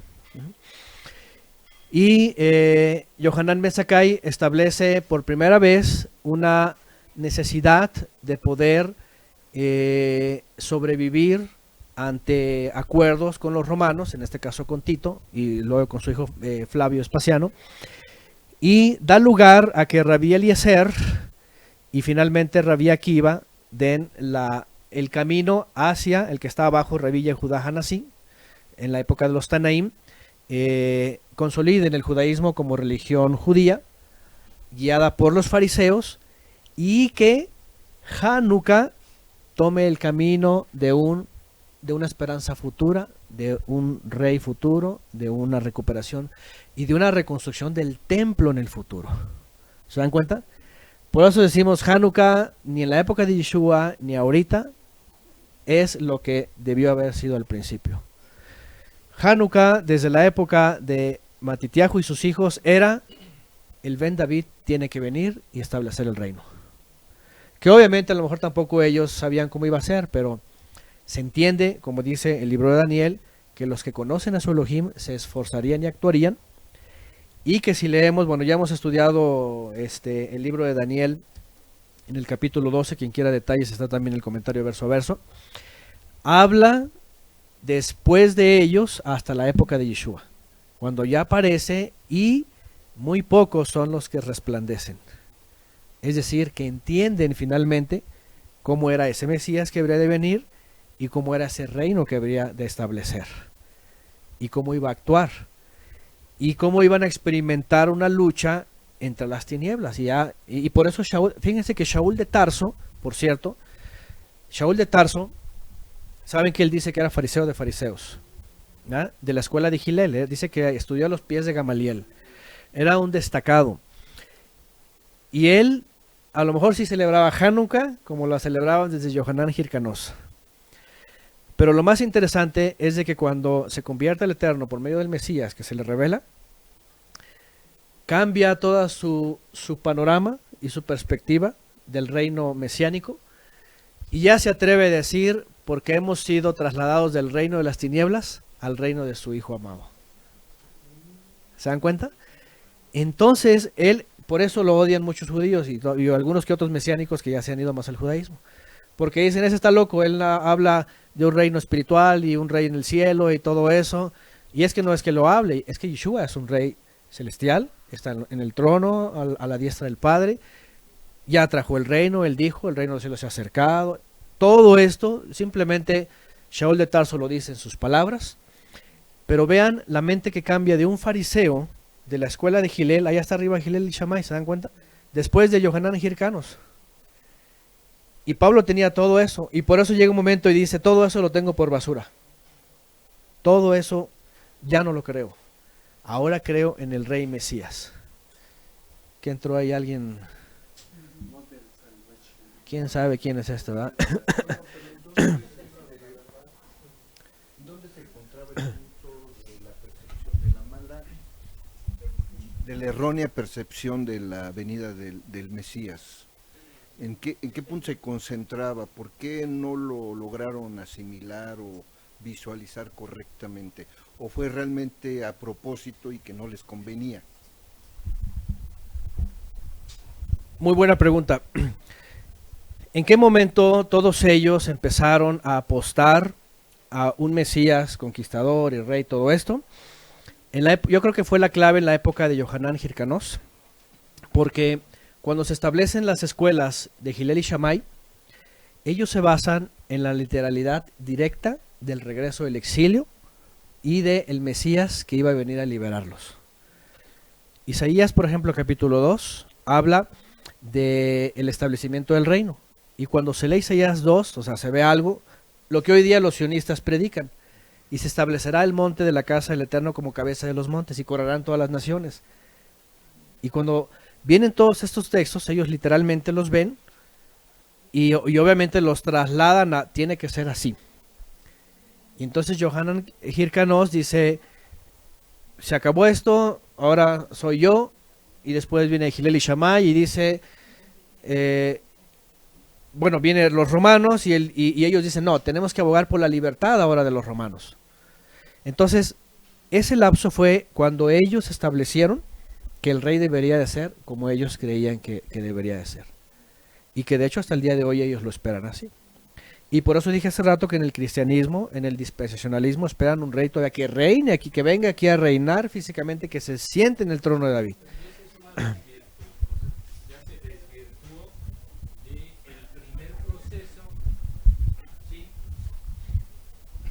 ya en el cristianismo se desvirtuó, pero en base al primer proceso, que es este que estamos viendo. El reino milenial, terrenal, literalmente. Pero ya es ya está desvirtuado completamente. Sí que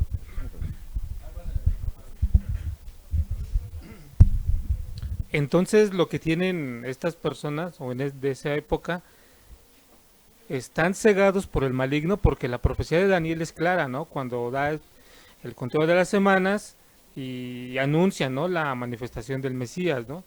Entonces ahí que se manifiesta que fueron cegados por el maligno o tenían sus intereses políticos al grado de que acusan a Yeshua de sedición, ¿no?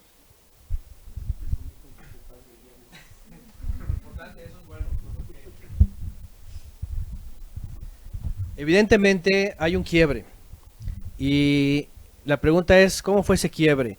Qué interesante, porque Yeshua, una de las cosas que él viene a hacer con todo creyente, tanto de Israel como de las naciones, es librarnos del engaño de Satanás. Porque antes, tanto a las naciones como al mismo Israel los tenían bajo ese engaño, y parte de ese engaño es justamente eso.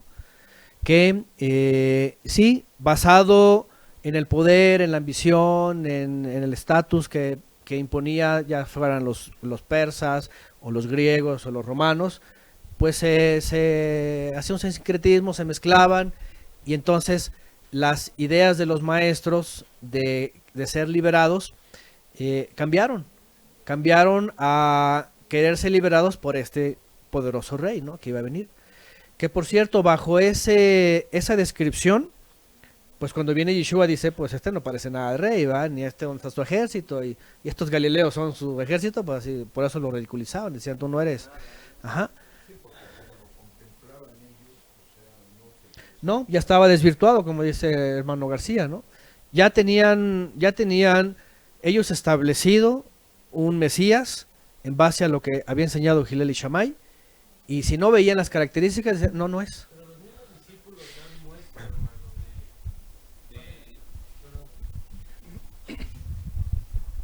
Los mismos discípulos dan muestra de esa confusión o de ese estigma que tenían ya de cómo ver al Mesías. ¿Por qué? Porque Yeshua es claro cuando, creo que es en Juan 17, si mal no recuerdo, cuando les dice que les va a abrir el entendimiento, porque todavía tenían muchas dudas, aún viendo al Mesías, ¿no? Tanto que en el camino de Maús es muy famoso, no se aparece, ¿no? Sí, de hecho hemos mencionado y estudiado justamente eso, ¿no? Cuando ellos traían esa escuela. De hecho, algunos creen que Judas, el traidor, su intención en parte era que con esto, al momento de venir las tropas romanas, se iba a manifestar el Mesías. Y entonces, ¡pum!, iba a aparecer. Otros decían, por ejemplo, que estos hijos del trueno, que eran unos... ¿se acuerdan cuando saca la espada Pedro, no? Dice, este tenía un tinte como de celota, ¿no? Para cualquiera lo quiere cortarle la cabeza, ¿no? Entonces, entre ellos, y es que eran galileos, el movimiento celota comenzó en el Galil, y tenían una especie así como de que, a ver, y sí, estaban desvirtuados también ellos, o sea, hasta ellos no entendían cómo iba a ser, tanto que había otros dos que decían, yo quiero estar a tu derecha y yo a tu izquierda, y otros decían, espérense, y Yeshua, vean cómo cambia los papeles de ellos, el que quiera ser el mayor tiene que ser el menor, el servidor.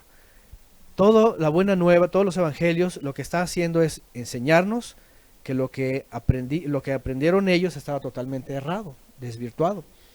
Y él establece entonces las cosas como el Padre quiere que iban a ser.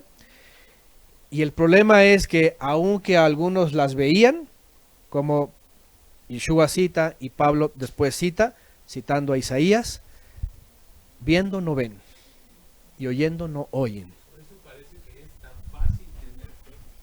Parece tan fácil, pero el mismo Yeshua lo dijo. Encontraré aún fe. O sea, parece tan fácil creer los dichos de Yeshua, parece tan fácil entender que vino él a acomodar las ideas literalmente ¿no? Que muchos pues terminan desvirtuándose, ¿no? Completamente y yéndose a la literalidad, a completamente a querer sí, a querer seguir ese camino. Por eso es la fe es muy importante, y Yeshua lo dijo, ¿no? Encontraré todavía fe en esta tierra. Quería también hacer un comentario. Yo creo que mucho de todo esto que hemos estado analizando y viendo se desprende, yo veo como una parte esencial o importante, la desobediencia. Porque unos decían una cosa, otros otro, pero a final de cuentas lo que había puesto el Eterno simplemente lo hicieron muchas veces a un lado. Hicieron lo que quisieron y yo creo que es así, yo creo que es esto, y de ahí vinieron muchas confusiones y problemas, como se comentaba, de este tipo político, ¿no? Que ya eran totalmente fuera de lo que realmente quería el Eterno, ¿no? Y bueno, y que viene desde que querían un rey, por ejemplo, ¿no? Porque ya tenían ellos, o sea, el Eterno era el que lo estaba gobernando y ya querían un rey, y pues de ahí se ve como, desde ahí viene ese reflejo hasta ahorita, ¿no? Sí, de hecho, este comentario de René, aunado a la pregunta anterior, un punto primario básicamente fue eso. Cuando viene el consejo y le dicen a Samuel: no queremos que tus hijos gobiernen, ponnos un rey como las naciones. A partir de ahí se estigmatiza el reino y desde ahí tienen la percepción de un rey como las naciones. Por eso Yohanan Hirkanos y finalmente Hillel y Shammai dicen: pues tiene que ser como un rey poderoso y conquistador, y va a librarnos y va a someter a Roma, y Jerusalén será, dice, el monte que esté sobre todos los montes, y derrame la copa de todas las naciones, y todo eso. Y de hecho ya lo esperan también. Esa es la misma idea, ¿no? Esperar. Y todo está desvirtuado precisamente. Entonces, esto es muy importante. Cuando nosotros estamos viendo eso, por eso a mí me gusta ir más allá, ¿no? De lo que se ve por encima. Porque pareciera, y es que me han preguntado, es que cada año siempre cuando ven esas fechas me dicen: ¿y qué con Hanukkah? ¿Qué si Yeshua estaba ahí, celebraba o no celebraba? La realidad es de que era un evento histórico, que lo habían hecho una conmemoración ya más nacionalista, pero que evidentemente estaban proclamando un rey como ellos esperaban que llegara, y una liberación como ellos esperaban que llegara. Cuando incluso ellos saben que el Mesías tenía que ir a la muerte, dicen: no, pues menos, es el Mesías, está mal todo esto. Pero se les había olvidado Isaías 53 y Daniel capítulo 9, en donde claramente decía que tenía que sufrir, el siervo sufriente tenía que padecer y tenía que morir, dice también, tenía que ser cortado, dice, de la tierra, de los vivientes. Entonces hay tantos textos que obviamente cuando ciertamente se olvidan de la instrucción y de la profecía, se enfocan más en la nación, en la estadística, en la política y en los dineros, ¿no? Y por eso vienen los pleitos de sacerdocio, de todo esto. Y además, como puso aquí Jimena, ¿verdad? Además, entre ellos, dice, puso uno aquí, dice, se les apareció una reina, ¿verdad? Pues la reina del cielo, ¿no? Ishtar. Que para ellos desde la época de Ciro le dieron más importancia a la reina Esther, Ishtar, porque era una diosa sumeria, caldea, y se olvidaron de lo que el Eterno esperaba de ellos en el proceso del tiempo. Volvemos a lo mismo. Desviación y desviación. Al final todo esto nos enseña para ver dónde estamos nosotros. ¿Estamos apuntando a aquella dedicación que de veras se buscaba, o ya agarramos monte para otro lado? Porque ciertamente todos fuimos sacados ya de un monte que iba hacia el Vaticano, ¿no? Trinitario y todo lo demás. Y sin estar dentro del judaísmo ya estábamos encaminados a un reino también religioso, que finalmente que está entronado en el Vaticano, y desde allá se ordena todo, ¿no? La realidad es de que pobre el cristiano dice: no, nosotros no somos del Papa, pero todo lo que creen lo hicieron los papas. Desde Constantino, que se establece el domingo, y todo lo demás, están bajo el reino de la religión constantinopolitana. Los judíos siguen bajo el reino de los rabís, de los rabán, de los hajamim, el fariseísmo, que finalmente en Yavne con Ben Zakkai se establece la línea que va a creer todo el judío, ¿verdad? Todo. Imagínense que, por cierto, según leí un comentario, Matityahu está mencionado en la Amidá. La Amidá se le conoce como las 18 bendiciones, Shmoneh Esrei, en la tradición judía, que se lee después de las comidas. Y lo más interesante es de que es la síntesis de toda la esperanza judía.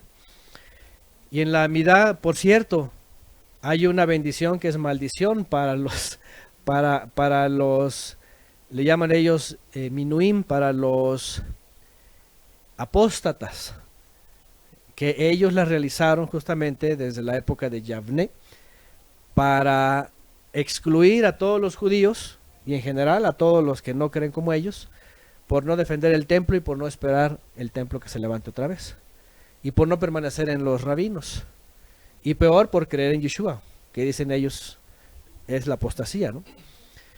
Y lo comentaba hace unos días con un hermano, ¿no? Y le digo, lamentablemente incluso hay mesiánicos que dicen que creen en Yeshua, pero están basados en el judaísmo, que leen Shmoneh Esrei, que aunque son, Shmoneh significa 18, finalmente son 19, una añadida, y a veces leen eso, que es para ellos, o sea, es una maldición para ellos, ¿no? Pero porque el judío lo tiene bien claro, el judío dice, esta es nuestra esperanza, el templo, la restauración del reinado de David, la restauración de los sacerdotes en el Bet HaMikdash, el reino del hijo de David, o sea, y eso para ellos es Hanukkah. Hanukkah finalmente se reduce para ellos en eso. Aunque hoy día, obviamente, el último siglo pasado, la influencia de los Ashkenazí, la nostalgia y la pena de ver a sus niños con caras tristes en Navidad, pues hacen una incorporación de regalos en Hanukkah para los niños, para que no se queden sin regalos como los niños cristianos, ¿no? Y las lucecitas y la Hanukkilla y todo lo demás ya es rito y tradición religioso, ¿no? Porque al final leen en la braja, leen de Nasher Kideshanu, Bebismotat Betzivanu, como si fuera un mandamiento del Eterno, que nos has ordenado por medio de tus mandamientos, y nunca lo ha ordenado el Eterno, de entrada. Y bueno, todo esto al final nos trae a la reflexión final, ¿no? Y a pensar, ciertamente no podemos ser partícipes de una festividad. Número uno, no está ordenada. Número dos, tiene otros propósitos, otros fines, otras bases. Sí existió, pero qué bueno que estuvieran los principios de los que dieron su vida incluso, ¿no? Por aquello que incluso en un momento dijeron, ok, ya recuperamos el reino y el templo, ahora vamos a esperar al hijo de David.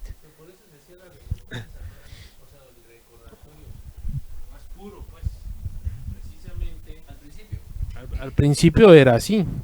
Se era tomado en base a los que habían perdido la vida, a los que habían, como dice ahí la escritura, habían dado su vida por el templo y por la esperanza que les había sido anunciada.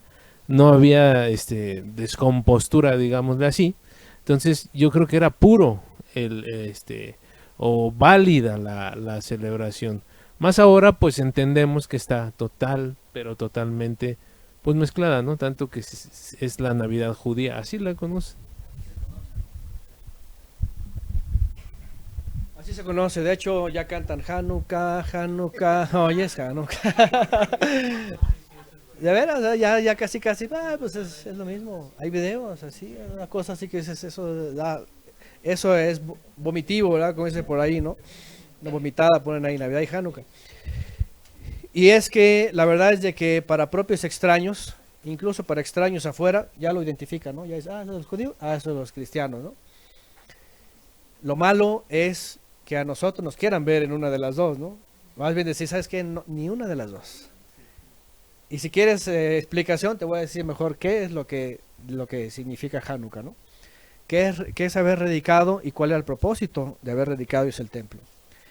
Porque al final, los que tenían más presente, más cerca y, y todo el tiempo la Torá pues eran los levitas. Y ellos leían en Moisés, profeta les levantaré en medio de tu pueblo. Y ellos leían al siervo sufriente, pues ya Isaías ya había pasado. Y ellos habían leído y entendido también. Otra cosa importante es que sabemos en la historia, lo que hemos estudiado, que el retorno se dio. Y el templo se levantó y la ciudad fue construida. Pero los que celebran Hanukkah dicen que esperan el templo. Y a los cristianos que han engañado y ahora se presentan como mesiánicos, les dicen que son las tribus perdidas, Efraín, y que tienen que regresar. Y que tienen que mutilarse, hermano, que escapó de la mutilación, ¿no? Siempre me acuerdo, hermano, que ahí andaba su esposa, dice, ándale, porque si no, no eres judío. ¿Ah? Y era obligado, además, ¿no? Porque... Pero fíjense cómo se cambia el carácter celoso, de observancia, a celoso, ideático, ya radical y religioso, ¿no? Porque una cosa es, sí, te manda el creador esto, ¿no? Pero otra cosa es, tienes que hacerlo porque esto y ya en pro del sistema judío, ¿no? Y de la conversión y todo eso, ¿no? Por obligación, hermano. Bueno, un comentario, nada que sea por obligación hacia el Eterno es fruto o es digno.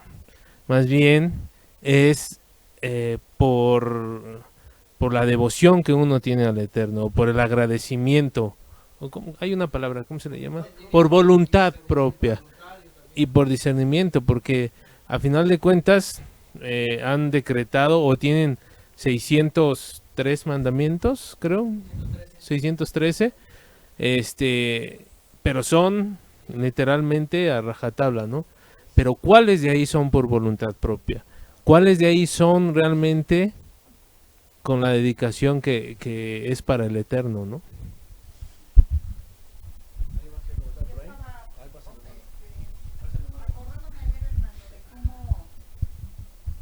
De las famosas posadas, ¿no? Que trae todo esto del preámbulo de la Nochebuena y estas ondas. Y como son nueve posadas y son nueve la Januquía también, los 9 brazos. Entonces hay mucha, sí, yo también lo reflexioné ayer, dije, bueno, también es todo la Navidad, pues es lo mismo, ¿no? Hanukkah, la Navidad judía, por eso lo llaman, porque tiene como mucho, muy similar, muy parecido, y 9 brazos de la Januquía.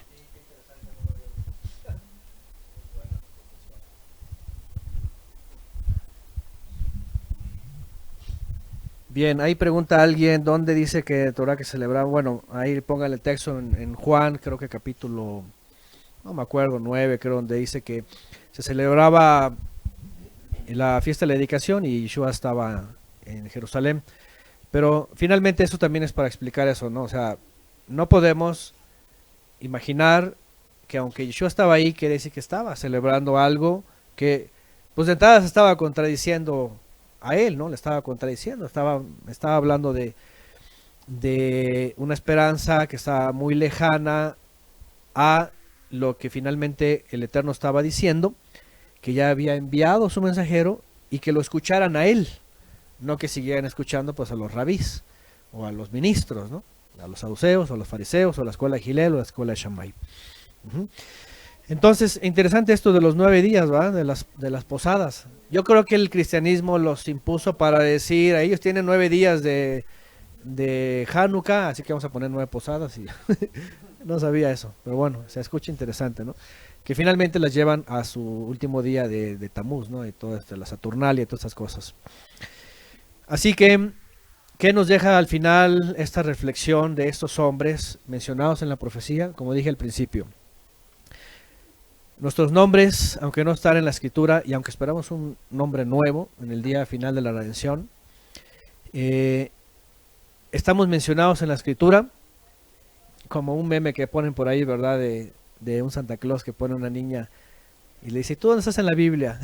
Y algo le ponen así, en donde dice apostasía, una cosa así, ¿no? Donde Satanás engañará al mundo, ¿eh? Y esa es la realidad, todo está en la Biblia. Y aunque no aparezcan nombres o casos, finalmente o es obediencia o es apostasía. Así de sencillo, ¿no? que apostasía es desde tibieza hasta fríos, ¿no? Hasta perdidos totalmente, ¿no? Entonces, esta época que está llena de estas festividades del mundo, tanto cristianas como judías, pues la verdad es de que, y de hecho en reflexiones anteriores pues hemos hablado también del verdadero Yehudí, que nos rededicó, la rededicación de nuestras vidas, enseñanzas sobre el aceite y todas estas cosas, porque también eso ya es parte de la tradición, ¿verdad? Que los 8 días, pues nadie sabe realmente si fueron 8 días, me parece que el libro de Macabeos no viene, no me recuerdo. Ahí está el texto, Juan 10:22, gracias, ahí es donde dice que estaban celebrando en Jerusalén. Por otro lado, Jerusalén estaba sitiada por los religiosos, aunque Jerusalén era el lugar de convocación. Cuando, hablando de este texto, cuando Yeshua iba a Jerusalén, no tenía él ahí ni autoridad ni lugar ahí. Él iba como todo israelita, pero como no era ni ministro, ni era nadie importante, básicamente Jerusalén, y él la mencionó, que estaba sitiada por ladrones, que se había convertido en una cueva de ladrones. Entonces no podía estar celebrando lo que la cueva o los ladrones en esa cueva estaban celebrando, ¿no? Y estaban esperando, eso también es más que obvio, ¿no? Entonces si andaba en Jerusalén, andaba porque andaba muchas veces en Jerusalén, sea la fecha que sea, sobre todo en las festividades santas, pero otra vez eso no significa que él estaba celebrando algo que pues los judíos esperaban y que no entendían, ¿no? Ciertamente, con mucho trabajo les explicaba cuál era el verdadero reino, y aún así, muerto y resucitado, no habían entendido hasta que les abre el entendimiento, camino de Emaús. Y dice que ardía sus corazones, porque estaban entendiendo lo que significaba toda la profecía. Porque él dijo, toda la profecía habla de mí. Y nosotros, gracias a la misericordia del Eterno, por medio de la enseñanza del Mesías y el testimonio de todos sus emisarios, podemos entender esto, ¿no? Y decir, ese es el verdadero. Al final, la rededicación del templo, porque el templo era tan importante, pero ¿qué hacía importante el templo cuando fue levantado? ¿Qué hacía importante el templo? La presencia del Eterno. Porque no era que el templo santificaba el arca del pacto, sino el arca del pacto, que estaba la presencia, santificaba al templo y todo Israel. Al final, ¿en dónde está la presencia del Eterno? En el Mesías que nos comparte a nosotros. Y entonces, esa es la verdadera rededicación. Lo otro, finalmente, pues sí se queda en la religión, en la tradición, en la política, en la geopolítica y en la modernidad. Y lamentablemente, pues, a veces este mensaje, yo no sé, de verdad, si ya ha llegado a otros creyentes que, aún saliendo de Roma y queriendo conocer mejor al Mesías verdadero, pues se pierden en esos intereses judíos, ¿no? Y peor, todavía dijeras, bueno, Hanukkah, a lo mejor reconsideran ahí algo, o a lo mejor no entienden, pero no es tan grave. Pero lo peor es de que cuando llega Purim, por ejemplo, que es otra fiesta judía ya instaurada, pues eso es peor todavía. Tú dices, no, aquí intereses nacionalistas y luego te vas a adorar a la reina del cielo, ¿no? Ya es el colmo, ¿no? De esta forma, pues nos queda la reflexión. O somos como Matitiahu y su familia, que finalmente entendemos cuál es el propósito de rededicar nuestras vidas, rededicar el santuario, y aunque ya vino el Mesías y creemos en él, pues ahora nos sostenemos en la esperanza del Mesías que él dijo, que finalmente la redención es celestial, es eterna y es salir de todo esto, ¿no? Porque de otra forma, si negamos eso, y entonces como se ha ido mucha gente a la esperanza judía, pues yo no sé, pero cada quien valorará si dejar la esperanza en el Mesías significa algo, irse a la esperanza judía. Yo creo que eso es apostasía, ¿no? No sé ustedes cómo lo valoren, pero ¿qué sería? Sería como traicionar al Mesías, ¿no? Como decir, sí te creo, pero esto no me gusta y mejor mejor le creo a los rabinos. Y sería una traición, sería una ofensa, ¿no? Sería no creer. Y lo peor es de que, ¿en dónde quedaríamos? ¿En qué lugar quedaríamos de los que estamos mencionados en la Biblia? En los apóstatas. En los que, dice Pedro, dejando a su Adón, dice, le negaron, ¿verdad? Y bueno fuera que se reconsiderara todo esto, ¿no? Lamentablemente, sí, algunos ya no abren las cajas para sacar el árbol navideño de Tamuz, pero sí sacan la Januquilla y se ponen a recordar por la esperanza judía, ¿no? Entonces, que el Eterno siga alumbrándonos con la luz verdadera, y como pusieron por ahí, que sigamos alumbrando con la luz verdadera. Porque aparte de eso, también el Mesías es la menorá que aparece en Apocalipsis. Y él dice, ustedes son lámparas, o sea, son luz. Ayer lo hablamos, ¿verdad? Ustedes son la luz, las lámparas del mundo. Y alumbremos pues la lámpara de él, ¿no? Del Mesías verdadero, del reino verdadero, de la esperanza verdadera. Y otra vez, ayer mencionando lo de hoy y hoy mencionando lo de ayer, estamos en medio de una masa que sigue creciendo, y nuestra perseverancia es pues no leudarnos con toda esa masa, no contaminarnos con toda esa plata contaminada, ¿no? Sino más bien ser rescatados y vamos a ser purificados. A lo mejor sí, a lo mejor en algún momento nos va a tocar una purificación fuerte, no sabemos. Mejor perseverar para no ser purificados, ¿verdad? Porque duele, es doloroso. Pero bueno, al final la realidad de las cosas es de que Yeshua, aunque no era de ninguna de estas líneas, sí puso como más importante la obediencia al Eterno por medio de su enseñanza hasta la muerte. ¿Sí o no?